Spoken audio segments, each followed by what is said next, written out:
Max को उसकी माँ सुबह उठाती है एक और स्कूल डे के लिए, लेकिन उठने से पहले ही वो पूछ बैठता है कि वो लोग कब डॉग अडॉप्ट करेंगे। माँ गुस्से में जवाब देती है कि जब तुम अपना रूम साफ करना सीख जाओगे तभी डॉग अडॉप्ट होगा। स्कूल पहुंचते ही मैक्स अपनी डेस्क की तरफ बढ़ता है, लेकिन बीच रास्ते में ही उसे टक्कर मारकर गिरा देता है डैन, जो क्लास का सबसे बड़ा स्लैकर है।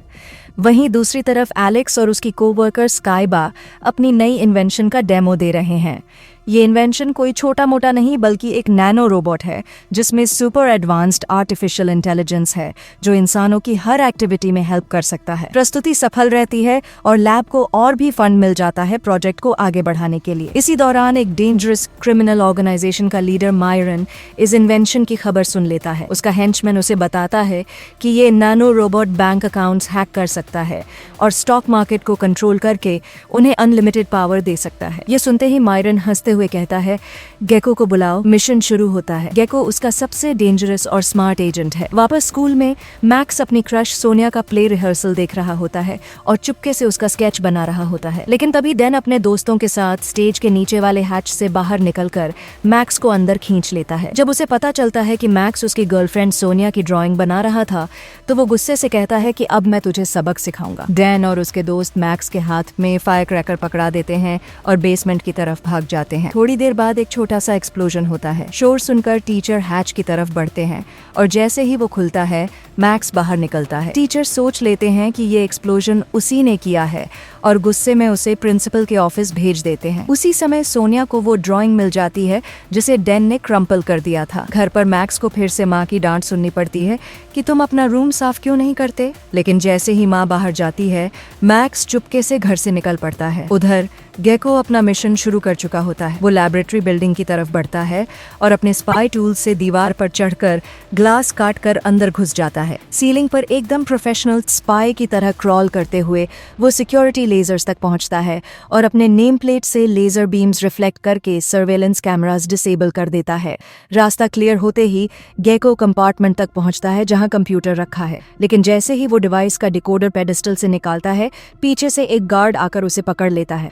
गेको गार्ड से बचने के लिए तुरंत छुप जाता है, लेकिन उसी वक्त डिवाइस अपने आप ओपन हो जाता है और उसकी आवाज गार्ड का ध्यान खींच लेती है। गेको बिना वक्त गंवाए गार्ड को नॉकआउट कर देता है, लेकिन अलार्म बजने से नहीं रोक पाता। वो सिलेंडर उठाकर भाग निकलता है और बिल्डिंग के अंदर गार्ड से बचते हुए दौड़ता है। उसी समय मैक्स अपने रात वाले हैंगआउट स्पॉट पर पहुंचता है और दीवारों पर ग्राफिटी बनाने लगता है अपने फेवरेट म्यूजिक के साथ। उधर गेको भागते भागते एक ब्रिज तक पहुंच जाता है, लेकिन वहां गार्ड्स उसे घेर लेते हैं।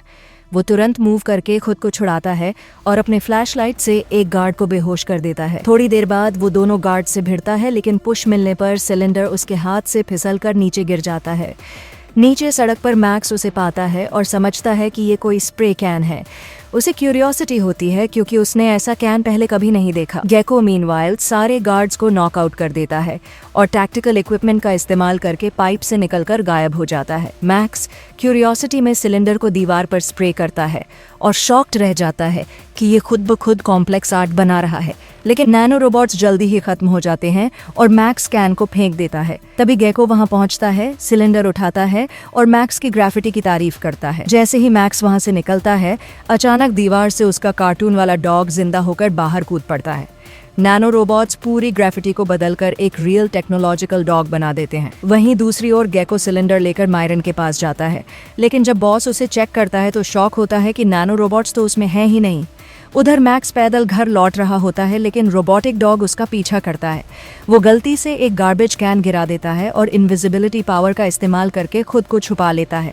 मैक्स डर जाता है कि शायद कोई क्रिमिनल उसका पीछा कर रहा है और पैनिक में भाग जाता है। थोड़ी देर बाद पुलिस इन्वेस्टिगेटर्स लैब पहुंचते हैं और एलेक्स चारों तरफ देखती है ये समझने के लिए कि रॉबरी कैसे हुई। स्काइबा बताती है कि गार्ड्स ने क्रिमिनल को रोकने की कोशिश की थी, लेकिन सब नॉकआउट हो गए। एलेक्स गुस्से में कहती है कि वो अपने नैनो रोबोट्स को सबसे अच्छी तरह जानती है और खुद उन्हें ढूंढ निकालेगी। सुबह होते ही गेको वापस ग्राफिटी वाले स्पॉट पर आता है और इन्वेस्टिगेशन करता है, लेकिन उसे पता चलता है कि मैक्स का ड्राइंग ड्राइंग अब वहां नहीं है। अगले दिन स्कूल जाते समय मैक्स को नैनो रोबोट डॉग दूर से फॉलो करता है। तभी डैन और उसके दोस्त आते हैं और मैक्स की सारी चीजें जमीन पर गिरा देते हैं। मैक्स गुस्से में उन्हें उठाने लगता है, लेकिन तभी उसे दिखता है कि उसका केस हवा में तैरने लगा है और अचानक उड़कर डैन के सिर पर जा लगता है। स्टूडेंट्स गुस्से में वापस आते हैं और मैक्स पर हमला करने की कोशिश करते हैं, लेकिन तभी अचानक उसका बैकपैक जैसे जिंदा हो जाता है और उसे मूव करवाकर अटैक से बचा लेता है। बैकपैक की मदद से मैक्स कई इवेसिव मूव्स करता है और थोड़ी ही देर बाद बैकपैक खुद ही उसकी पीठ से अलग हो जाता है, जिससे मैक्स अब स्टूडेंट्स से सीधा फाइट करना शुरू कर देता है। वो एडवांस्ड कॉम्बैट टेक्निक्स का इस्तेमाल करके हर एक को पछाड़ देता है। अब जब उसे बदला लेने का मौका मिल जाता है तो मैक्स अपना बैकपैक वापस उठाता है और वहां से निकल जाता है। ये सब दूर से देख रही सोनिया पूरी तरह से प्रभावित हो जाती है। इसी बीच अपने लैब में एलेक्स को कुछ कैमरा रिकॉर्डिंग्स मिलते हैं। वो रिकॉर्डिंग्स देखकर कहते हैं कि इस लड़के को तो मुझे अपने सिक्योरिटी कंसल्टेंट की तरह हायर करना चाहिए, क्योंकि इसके पास कमाल की कॉम्बैट स्किल्स हैं। जल्द ही एलेक्स अपना पल्स न्यूट्रलाइजर तैयार करती है, जो इलेक्ट्रोमैग्नेटिक वेव्स छोड़ता है और नैनो रोबोट्स को टेम्परेरीली डीएक्टिवेट करके उन्हें वापस हासिल कर सकता है। वहीं दूसरी तरफ मैक्स एक बुक स्टोर में जाता है और शेल्व्स पर रखे प्रोडक्ट्स देखने लगता है, बिना इस बात को नोटिस किए कि इनविजिबिलिटी वाला रोबोटिक डॉग उसका पीछा कर रहा है।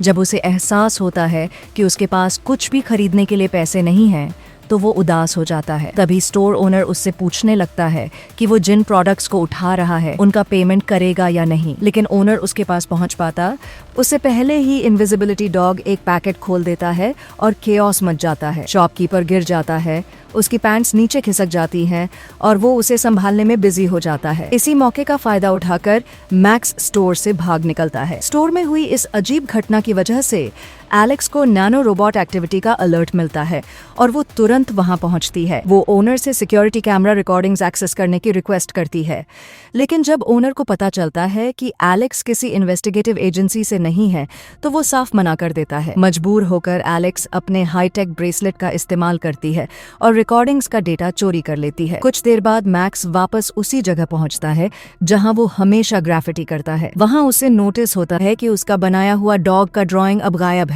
तभी अचानक उसके सामने वही रोबोटिक डॉग प्रकट हो जाता है और उससे नॉर्मल तरीके से बात करने लगता है। मैक्स डरकर जमीन पर गिर जाता है। डॉग उसे स्कैन करता है और बताता है कि उसका एड्रीनालाइन लेवल बहुत हाई है। डॉग उसे शांत करने के लिए ब्रीदिंग एक्सरसाइज करने की सलाह देता है, लेकिन मैक्स अभी भी डरकर भागने की कोशिश करता है। घर पहुंचकर मैक्स बेड पर लेट जाता है और दिन भर हुई अजीब घटनाओं के बारे में सोचता है।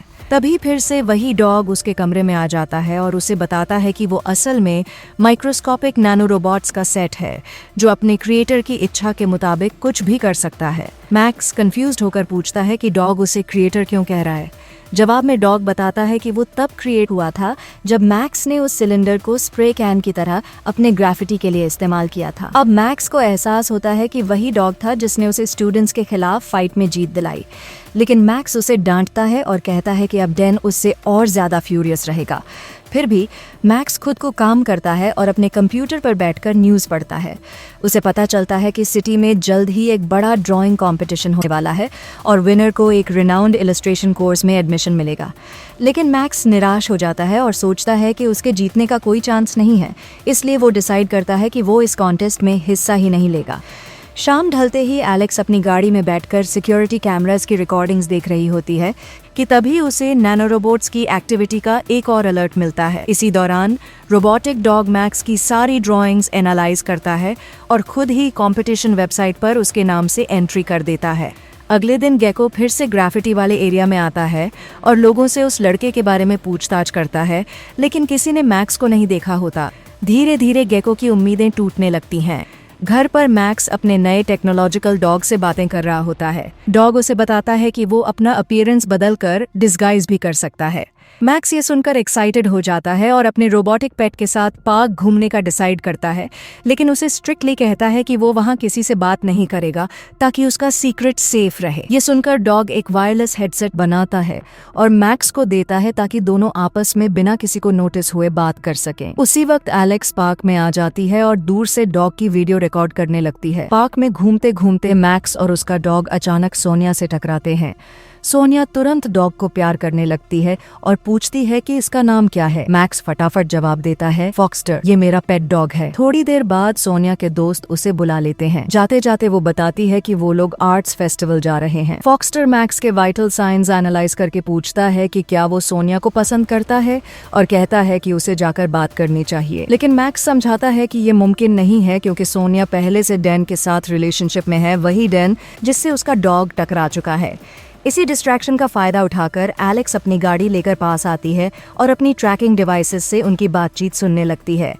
वो नैनो रोबोट्स को न्यूट्रलाइज करने के लिए गन तैयार करती है, लेकिन तभी फॉक्स्टर कोई नया आइडिया रिवील करता है। ये सुनकर एलेक्स फायर करने की बजाय रिकॉर्डर पर सब कुछ नोट करने लगती है और सोचती है कि इन दोनों को ऑब्जर्व करना ही सही होगा ताकि नैनो रोबोट्स की विकास को अध्ययन किया जा सके। वहीं दूसरी ओर जेको काफी कोशिशों के बावजूद मैक्स को ढूंढ नहीं पाता और मायरन का दबाव उस पर बढ़ता ही जा रहा है। कुछ देर बाद फॉक्स्टर मैक्स को कन्विंस करता है कि उसे बिग आर्ट्स फेस्टिवल में जरूर जाना चाहिए, लेकिन उन्हें पता नहीं होता कि एलेक्स अब भी उनका पीछा कर रही है और नैनो रोबोट्स की हर मूव एनालाइज कर रही है। इवेंट के बीच फॉक्स्टर सोनिया को भीड़ में देखता है और मैक्स नोटिस करता है कि डैन वहां डांस बैटल में हिस्सा ले रहा है।